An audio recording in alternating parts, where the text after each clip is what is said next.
Hey, welcome back to the channel. We're starting a new project today, but first we gotta take a look at some good looking ladies here.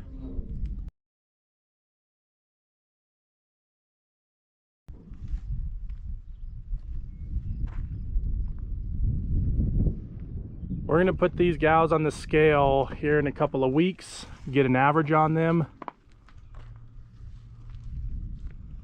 They are headed to the sales ring, first part of July, end of middle of July, somewhere in July. But they're looking pretty good. They're starting to fill out. There's a couple of them in here that are ready for a bowl, which we're considering. Oop. They're over here playing with the auger. Like this one right here, she's ready for a bowl. She's ready for a bowl. She's ready for a bowl. This one lacks probably about 150, 200 pounds before she's ready for a bowl. That one's ready for a bowl. And part of the reason for that is because our first batch that we picked up, they averaged 550. And so they're heavier than my other batch, which averaged 450. And so we do have two different weight categories here, but they're all looking pretty good. The brands are peeling, which always makes me happy, because once those brands are peeled, then we're good to go to send them off. All right, well, welcome back to the channel. If you're new here, my name is Brandon. We're farming and ranching in central New Mexico, and we are a background stocker operation, which basically means we buy calves at 450, 500, somewhere in there, and we raise them up to 750, 800, somewhere in there, and we send them on their way. So we're kind of the second chain in the cattle's life cycle. We've got 70 acres underneath a center pivot. We got 20 acres underneath a side roll over here, and we're currently growing grass in this circle over here, but we are switching over to wheat here in August. We do a lot of projects on this channel. We do also take a look at the calves and watch their progress as they grow up, which is kind of fun to watch.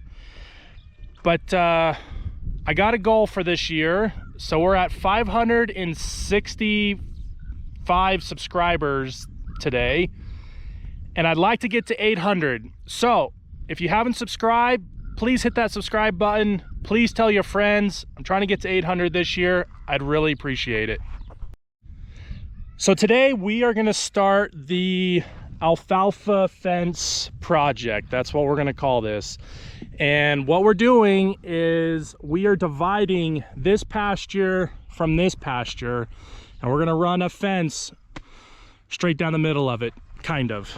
And the reason we're doing this is we learned our hard lesson with alfalfa in terms of you know, first cutting alfalfa, cattle can't eat it because they bloat on it. Our fence wasn't great, our electric fence. We had a whole bunch of learning opportunities with that electric fence. We've got it dialed in now.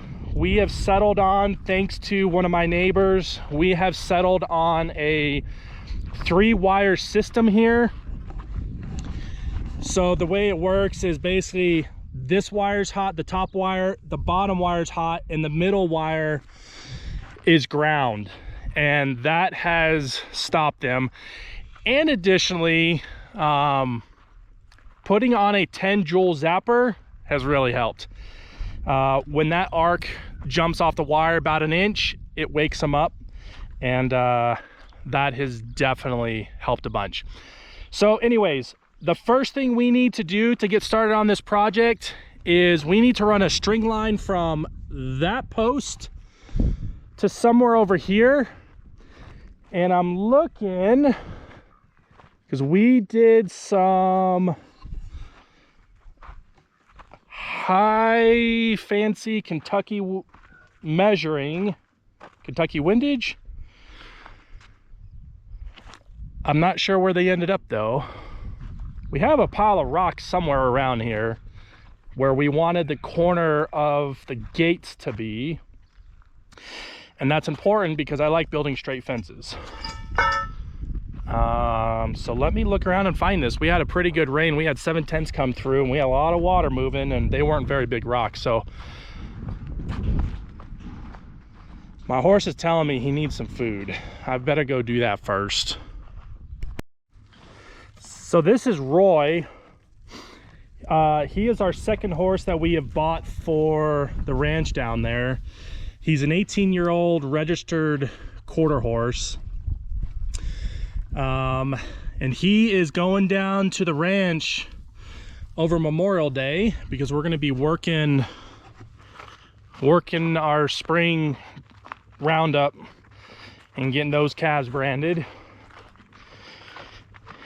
And it's kind of a joke on why we named him Roy, but the first horse we got, that 5-year-old that I showed you, he's gone down to the ranch, and his name is Trigger, which I didn't realize was also a funny joke because apparently in, what is it, Roy Rogers or some Western, Roy Rogers has a white horse, and that horse was not white. And so we decided to name this one Roy. That way when we're standing there divvying out who's going where, we can say, Trigger and Roy Rogers, you go down the canyon. All right, so I think I found our pile of rocks, which is right here, which we had significantly more, but if you look, it's right where the water runs. And so I think some of our rocks got carried away, because this, if you look right here, this is about where I wanted the post to be for the right side of the gate.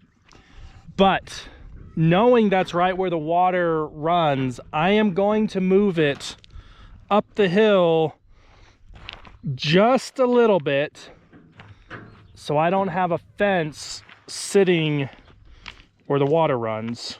Yeah, I think that's exactly what ended up happening, because I see a bunch of other rocks around here. And these calves probably didn't help either. They are never, ever helpful. So what we need to do now is, I think I've got a driver down here, T-post driver and a T-post. So what we're going to do now is we're going to walk down here. We're going to, unless it's up here,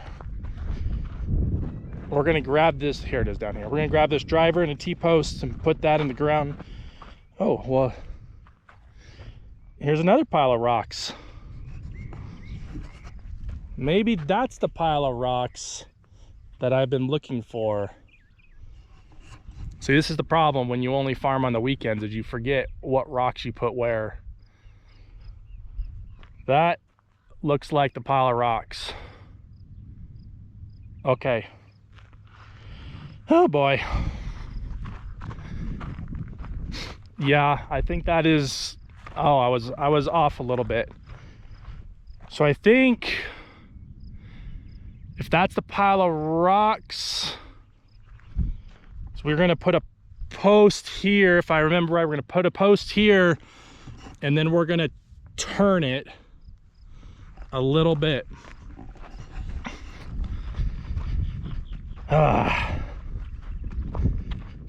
Farming on the weekends creates a lot of problems sometimes. We should have thrown a T-post in the ground so I knew exactly what we were looking for, but we didn't. But that's okay, because that's part of the fun, I guess. All right, so I had a problem with my GoPro where it gives me this red light and then I can't get it turned on, and they said it has something to do with my charging. So I gotta get that figured out. But here's where we're at. So I've run a string line, I've popped the first hole. There's gonna be a brace that goes across here, and that's going to be the H brace here. So we've got a string line, one of the holes dug. I got another half a hole dug, and effectively way down there, I don't know if the camera will pick it up or not, but right about down here is where the fence is going to turn and go that way. So this spot right here that we're working on is where the gates to this alfalfa pasture are going to be, and this first hole that we've got is the brace, or part of the H brace. So over here, somewhere probably about here, we'll put the other brace, or the stand or whatever, and that's what the gate will hinge on. And then it's probably about a 15 or 18 foot opening, and we'll have another post right here, and then I'm going to put a post in over there. It'll actually be 3 of them over there, where it'll actually turn the fence to head it straight, going off that way. So I just about have this hole dug out. Let me get the tractor started and we'll finish digging this guy.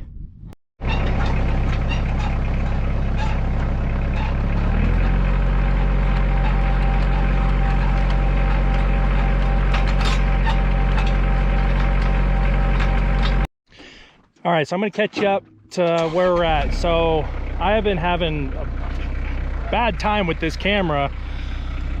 It appears that it's an issue with the charger, or how it's being charged. But anyway, so we've got holes dug, but I need to finish digging them. We've hit some pretty hard ground, so I've soaked them with water. Chelsea's gonna back up and we're gonna see if I can get these dug down. We're going 2 feet, so that's what we're doing.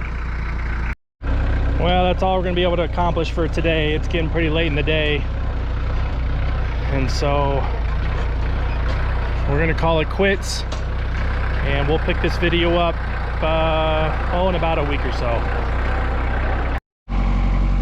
So this one, I highly doubt we're gonna get to the bottom. Probably only a quarter or half away.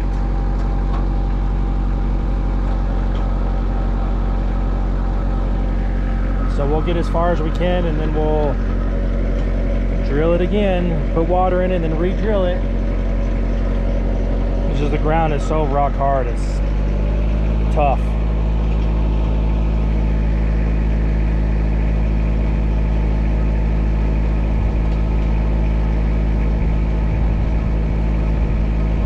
And that's probably about it.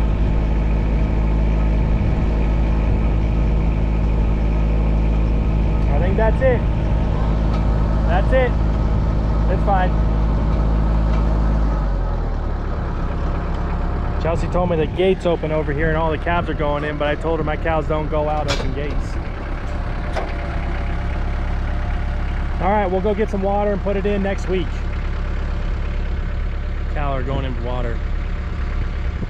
I really wanted to get the post in the ground, but this is the best we could do today. Sometimes you don't get to do what you want or finish what you want. Let's see here.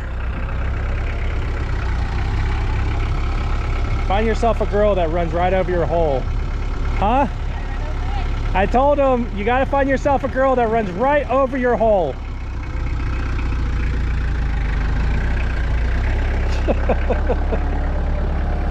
Oh boy.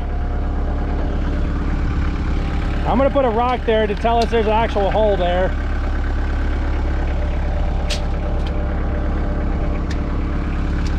And we'll fill it with water later. Okay. Right here. Right here. So we got down almost 2 feet. It's close enough. It was like 22 inches. And so now we're gonna back her up and we're gonna try this guy here.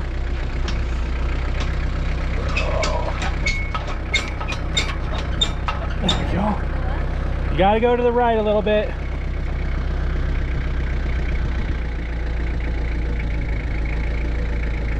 Okay, now turn the wheels to the left and pull forward. Oh, that looks pretty good. Drop it. Oop, don't move. The brake's not engaging. You gotta go forward. Eeks. Oop.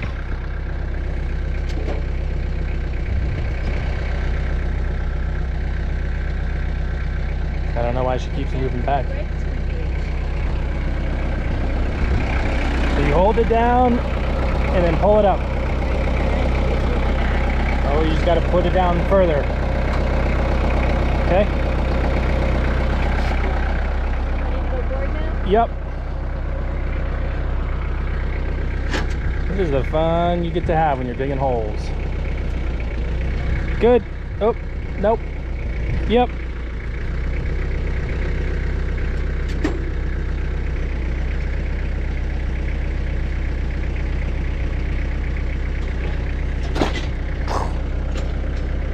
All right, hit it.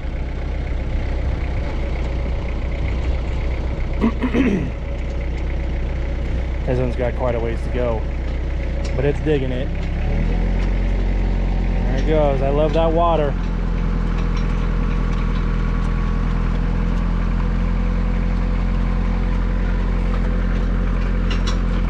That's about all you can get until you put another bucket of water in there.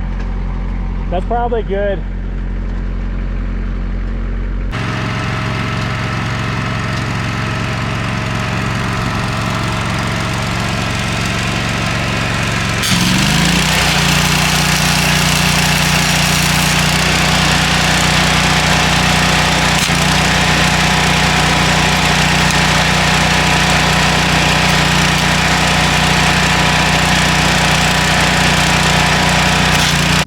So while Brandon finishes welding down there, I'm going to give you a sneak peek of what we're doing.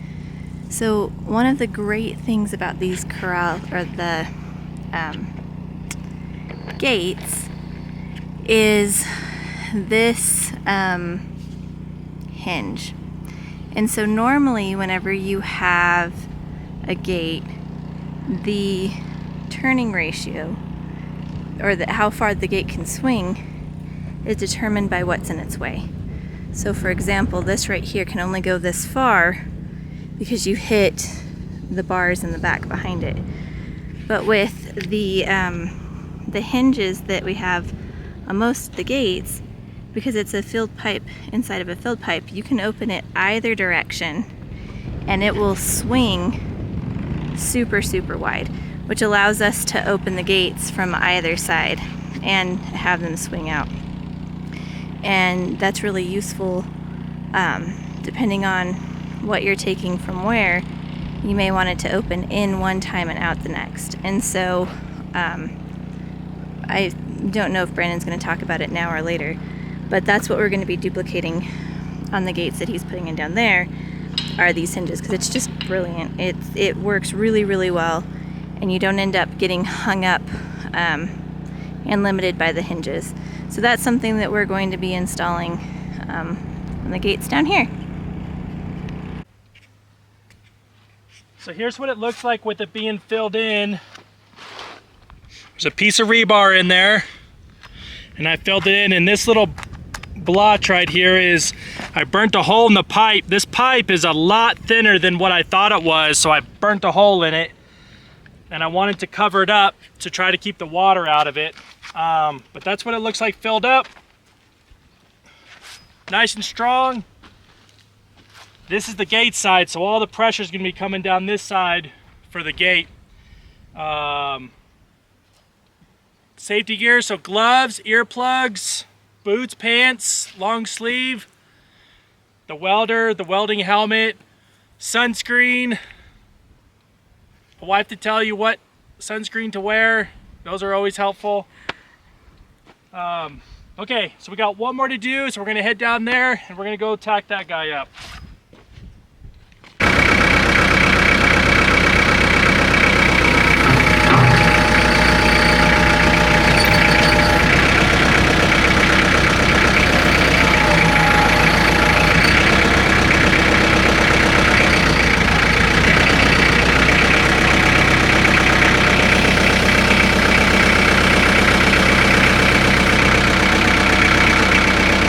So we got this brace put in. So this is the brace that